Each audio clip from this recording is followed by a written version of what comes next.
National human right and corruption force NHRICF ശില്പശാല സംഘടിപ്പിച്ചു. Cheruthuruthy panchayat guest house ഹാളിൽ സംഘടിപ്പിച്ച പരിപാടി അഡീഷണൽ ഡയറക്ടർ ജോഷി പാച്ചൻ അധ്യക്ഷത വഹിച്ചു. സംസ്ഥാന കോർഡിനേറ്റർ SR അനിൽകുമാർ സ്വാഗതം പറഞ്ഞു. National chairman advocate doctor Vijayaraghavan ഉദ്ഘാടനം നിർവഹിച്ചു.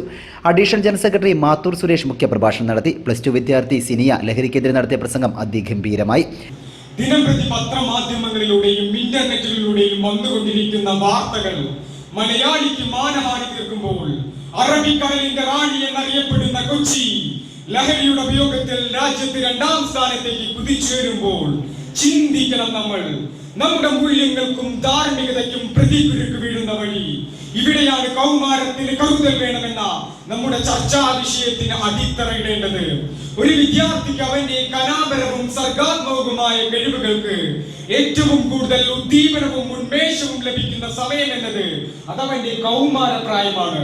എന്നാൽ 8ഉം 8ഉം തിരിയുന്നതിന് മുൻപ് മദ്യത്തിനും മയക്കുമരുന്നിനും അടിമപ്പെട്ടുകൊണ്ടിരിക്കുന്ന നമ്മുടെ മക്കളുടെ ചിന്തകളെയും പ്രവർത്തനങ്ങളെയും നിയന്ത്രിക്കുന്നിടത്തേക്ക് നാട്ടിൻ പുറങ്ങളിലെ ലഹരി മാഫിയകൾ പോലും വേരുറപ്പിച്ചു കഴിഞ്ഞിരിക്കുന്നു. National vice president Damodaran Eranad, ജില്ലാ പ്രസിഡന്റ് പ്രദീപ് സംവേദിക, സെക്രട്ടേറിയറ്റ് അംഗം MP റിജ സക്രിയ, പാലക്കാട് ജില്ലാ president Vinod Kumar, additional general secretary Shakir Thuvvur എന്നിവർ സംസാരിച്ചു. പരിപാടിയിൽ പുതിയ ഭാരവാഹികളെ തിരഞ്ഞെടുത്തു. സിനിയെ ആദരിക്കുകയും ചെയ്തു. ജനറൽ സെക്രട്ടറി മഹ്മൂദിയ നന്ദിയും രേഖപ്പെടുത്തി.